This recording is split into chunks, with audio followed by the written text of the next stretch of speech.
Christmas parade massacre. Pope Francis offers prayers for the victims. The price you pay. President Joe Biden announces a plan to cut fuel costs. Monitoring big tech. Lawmakers on Capitol Hill scrutinize the power of social media. And moment of mourning. People in Britain remember a slain Catholic politician.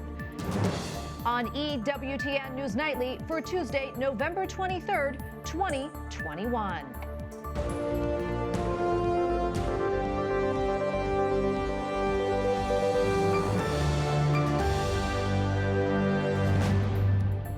Thank you so much for being with us tonight. I'm Tracy Sable. Pope Francis sends a message of condolence to the community of Waukesha, Wisconsin, following the deadly attack during a Christmas parade Sunday night. The Holy Father's words come as the community holds its own vigils and seeks answers in the tragedy. We actually had a squad and barricades up, and he drove right through. Yesterday, Waukesha's police chief gave a timeline of the moments prior to the tragedy, which included suspect Darrell Brooks Jr. leaving the scene of a domestic dispute. Authorities are providing few other details in response to Sunday's tragedy. The community held several prayer vigils. Writing to the Archbishop of Milwaukee, the Holy Father implores the divine gifts of healing and consolation upon the injured and bereaved. Well, one update, the Catholic priest injured in the parade has been released from the hospital. Philip Crowther of the Associated Press tells us the priest is home and did not suffer any broken bones. Meantime, President Joe Biden has been getting slammed over high prices at the pump. Today, he made a move to try to bring down those costs, but do not expect lower gas prices before Thanksgiving or even Christmas. White House correspondent Owen Jensen explains.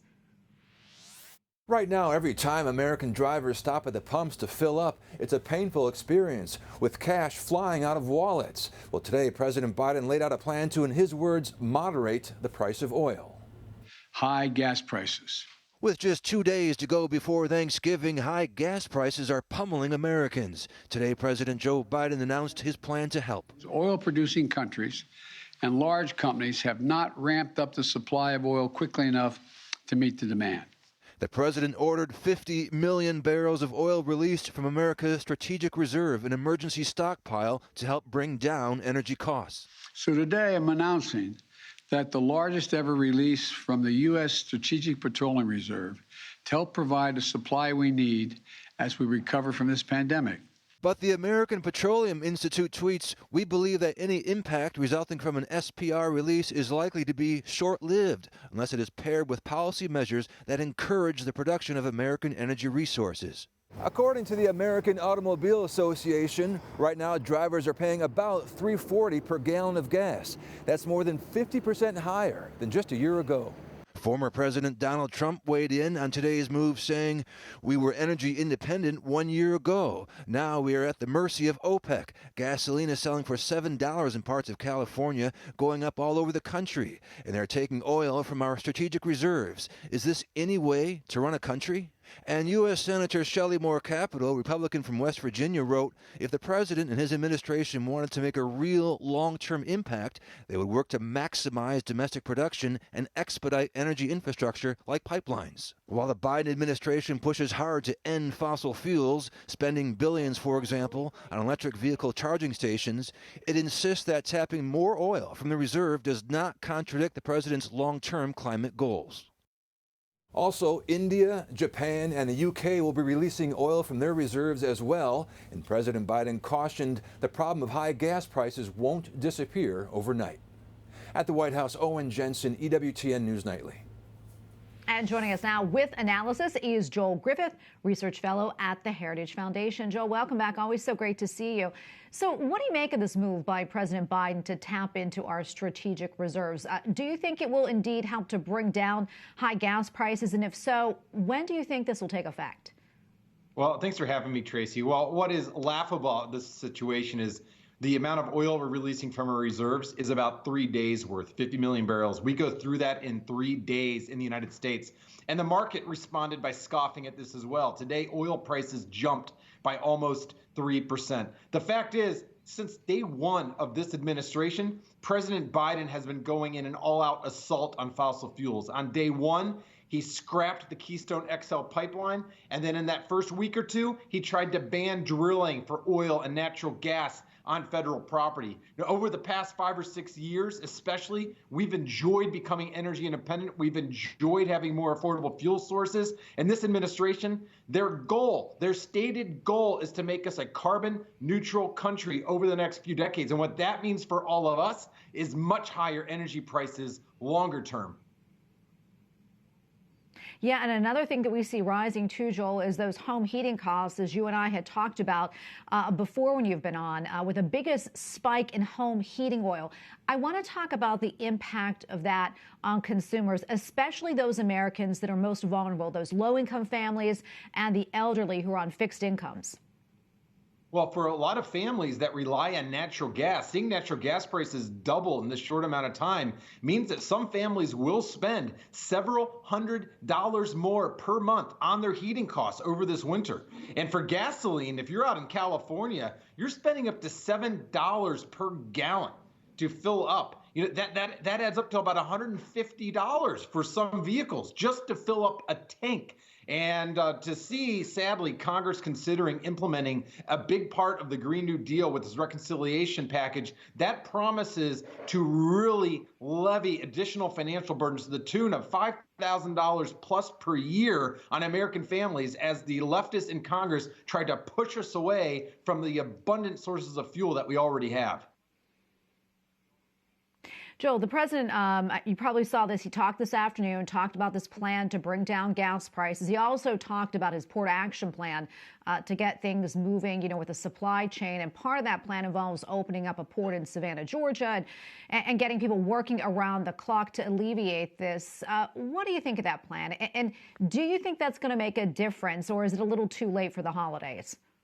You know, this president refuses to acknowledge that the shipping delays and the backlogs that we see, these are a result of government policies. It's not a result of COVID. If you look at what's gone on over the past year and a half with the government paying people not to work, with California criminalizing the operation of many diesel trucks, you've got warehouses that can't find the employees they need because they're still not working. You have a lot of truckers that were forced into early retirement. And then you have a lot of these labor unions that refuse to even operate these ports 24/7, combined with these ridiculous edicts coming down from Dr. Fauci and the CDC that encourage ports and encourage factories and encourage shipyards to operate at just a fraction of their capacity. Government has caused this problem. The solution isn't more spending. The solution is to simply get government to roll back these absurd regulations that have made life difficult, not just for businesses, but difficult for those of us that are simply trying to buy Christmas presents for the holidays coming up in a few weeks.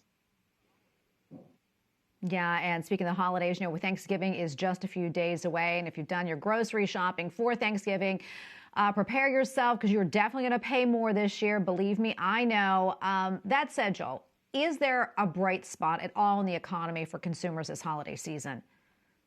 Well, as time goes on, we're beginning to get rid of a lot of these bottlenecks simply because even in the blue states like California and New York, the restrictions that were imposed are gradually lifted. I think that's in large part due to the fact that people in places like LA and New York City, they're seeing their friends in Miami and Atlanta and Dallas. They're seeing that their lives are back to normal and those economies are booming and people aren't living in fear day to day. And so I think this spirit of freedom is beginning to catch on. So I do think there will be some relief going forward. But I am concerned that Congress has proposed trillions of dollars more of government spending and proposals to get the government involved in even more aspects of our economy.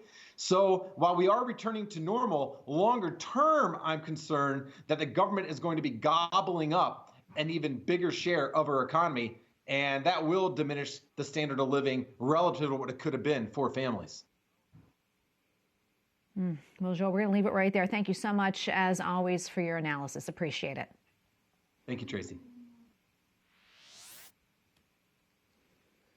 Well, there are increasing calls on Capitol Hill for lawmakers to regulate big tech companies. Some are even calling them monopolies. Lawmakers are worried about companies sharing personal information, censoring speech, and more. Capitol Hill correspondent Eric Rosales reports.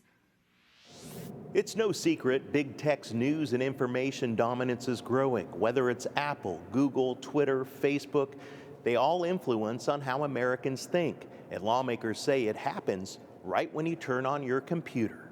The social media platforms, algorithms kick in and people get manipulated. And so the experience they have, the things that they see and read there are manipulated by an algorithm which filters the content that they see.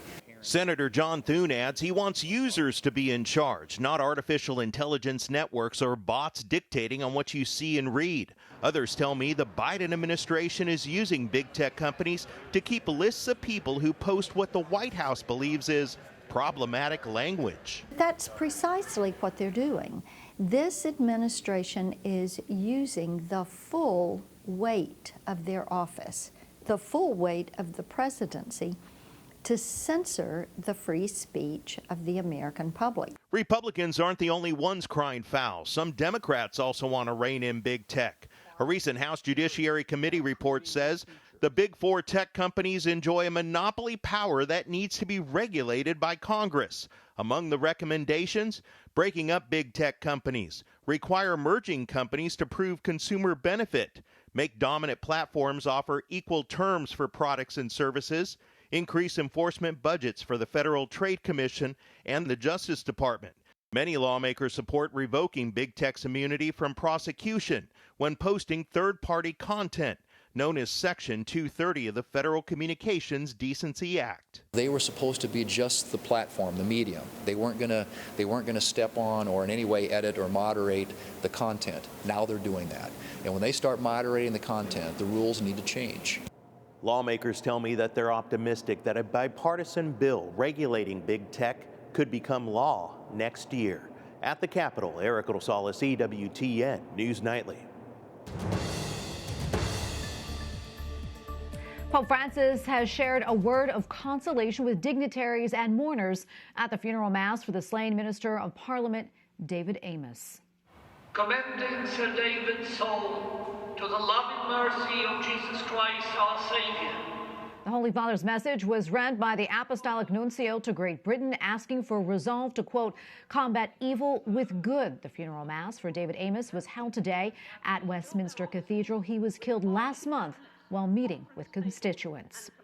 A deadly bus crash in western Bulgaria has claimed the lives of 45 people, including a dozen children. The bus apparently ripped through a highway guardrail. It was one of several buses transporting a tour group returning from Turkey. 7 were injured. People were taken to hospitals. The cause is under investigation. Congo's army is reporting more than a dozen people were killed yesterday by militia who targeted their villages. A local Catholic church was also ransacked. A UN peacekeeping mission in the region is trying to protect some 16,000 people from the violence. Catholic priests and nuns filled the streets of Sri Lanka yesterday in protest.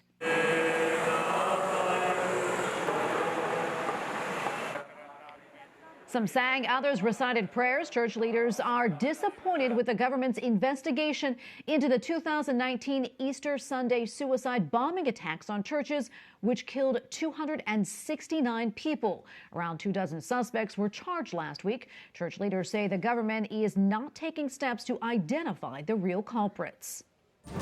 Coming up, Christian hate crimes. A new review shows an alarming rise in rates. And the power of music, how mariachi bands are honoring a saint.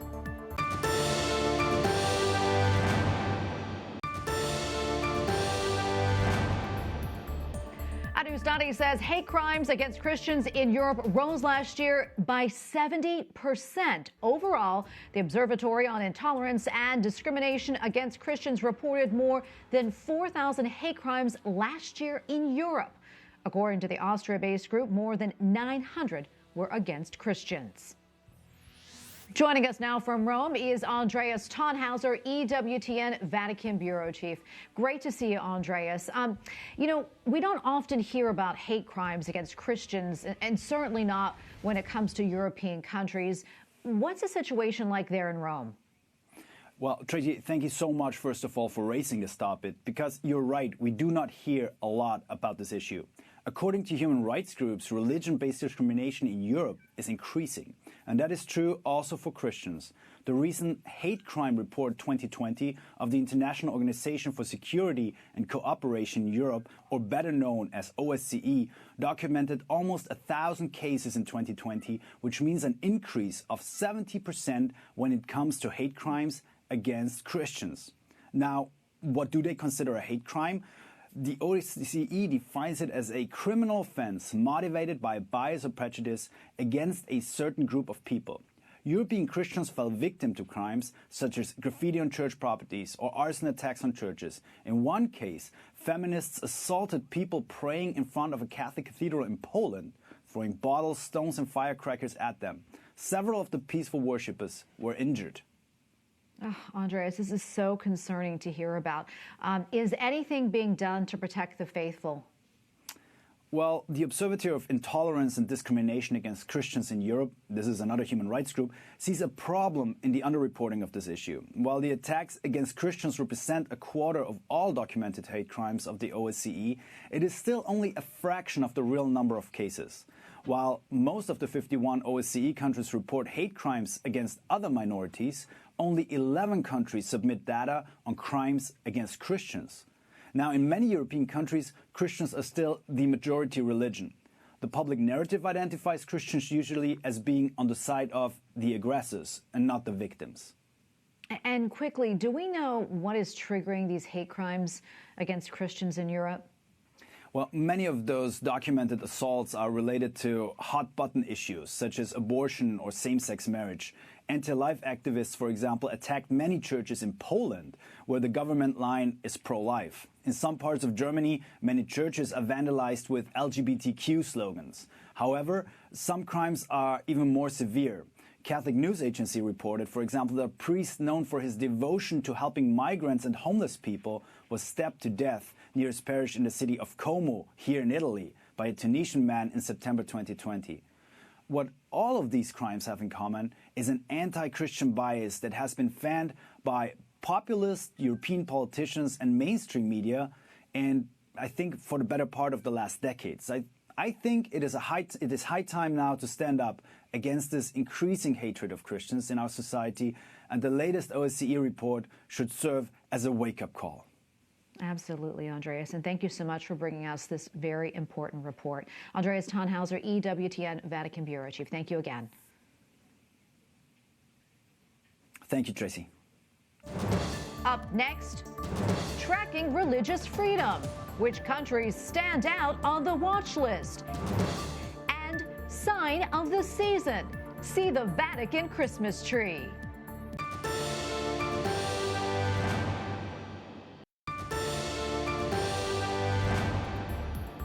The U.S. State Department recently updated its list of the world's worst religious freedom violators, controversially removing Nigeria from the annual list. The change was made the day before Secretary of State Antony Blinken arrived in the country for his just completed African tour. Joining us now for his analysis is Sam Brownback, Senior Fellow at Open Doors USA and former United States Ambassador at Large for International Religious Freedom.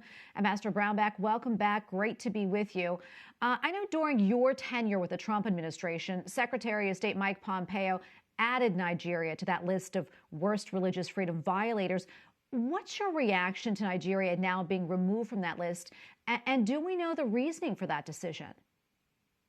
Well, I think it's a terrible decision. I thought it was really the wrong way to go. And I also thought it was kind of the revenge of the bureaucracy. The bureaucracy at State Department didn't want to have Nigeria designated as a country of particular concern. They don't think there's a tie of any sort of religious issues involved in all the killings that are taking place in Nigeria. And yet this is just crazy because there's so much of the religion that's involved in this, but they just want to deny it. And they believe if they don't categorize it as any sort of tie to religion, that somehow the problem won't fester, it'll go away. Yet right now, 10 Christians a day on average are being killed in Nigeria. It's probably the second most deadly place to be a Christian in the world behind Afghanistan. And last year led to a 60% increase in Christian martyrdom around the world, and much of that was due to the killings in Nigeria. Ambassador Brownback, for those who aren't that familiar with the situation in Nigeria, I mean, you touched on it. Can you give us maybe more of an overview of what's happening over there as it relates to, Christian persecution and what's sparking all of this? It's a terrorist convention. Islamic radical terrorist groups are moving into northern Nigeria in particular. They're attacking people. They've given groups that were normally nomadic herders, instead of herding cattle with sticks, they now have AK-47s that they're driving around with and attacking primarily Christian villages. It's really the effort of the global terrorist community to establish the next caliphate in that northern Nigeria and the region called the Sahel. That's what's really driving this. And we need to get out ahead of this before this becomes a full-scale conflagration and war that's taking place, and possibly even a genocide. Yeah, and as we know, Nigeria removed from that list. Russia was added to that. Can you talk a little bit about that and the concerns there in that country? Well, the concerns on Russia are significant and they're real. It's not as deadly by any means as Nigeria. Primarily what you have taking place there is they pick on Jehovah Witnesses in particular, a number of also other Protestant groups that the dominant Russian Orthodox Church doesn't want operating in Russia. And so they really try to squeeze them out, and the government does the bidding that the Russian Orthodox Church wants to take place. Russians need to change. They need to open back up. It's just not nearly as deadly as the situation in Nigeria. Oh, definitely, for sure. What else about this list this year? What else do you find noteworthy about it? And also, what other countries are you keeping your eye on? Well, the big one I'm keeping my eye on is China. They're the future of oppression. They're what it's going to look like in as we go forward. They've developed these really sophisticated high-tech systems, facial recognition systems, cameras everywhere. And then they've got a social credit score system where they score people down if they're religious at all. So they are really, and then they've got a genocide against the Uyghurs taking place in the western part of the country. And Uyghurs are primarily Muslims, but they pick on house church Christians, they pick on official church people. My concern with them is not just what they do, but that they're going to export these systems, as I mentioned, to other authoritarian regimes. And we don't want these high-tech virtual police states to be springing up all over the world and persecuting people of faith. That's, to me, the big near-term issue to watch out for. Yeah, and before I let you go, Ambassador, really quickly, I want to get your take on this. Recently, Secretary of State Antony Blinken said that the Biden administration is committed to defending religious freedom as a human right. I'd like to get your take on that. And also, how would you rate the administration so far, and what more would you like to see from the U.S. and the international community as a whole? I would really like to see the United States and the international community as a whole stand up for religious freedom as a fundamental right. And if they will, we will have less violence in the world. But what we're seeing taking place now is genocides primarily based upon religious minorities being prosecuted, persecuted by the religious majorities. And we've got to stand up for this fundamental right, or you're going to see a lot more killings and genocides in the world. That's what I'd like to see the international community and the current administration really step up and do a lot more of, is to say this is a fundamental right. Everybody's entitled to it everywhere, all the time, and we're going to fight for it because it's so much a foundation of building the human rights efforts around the world. Is if you can get this big one, get it right. Well, Ambassador Brownback, always great to speak with you and get your expertise. We appreciate it. Thank you. Thank you. Happy Thanksgiving, everybody. Mexico City's mariachi performers have filled the streets with song to celebrate yesterday's feast day for the patroness of musicians, Saint Cecilia.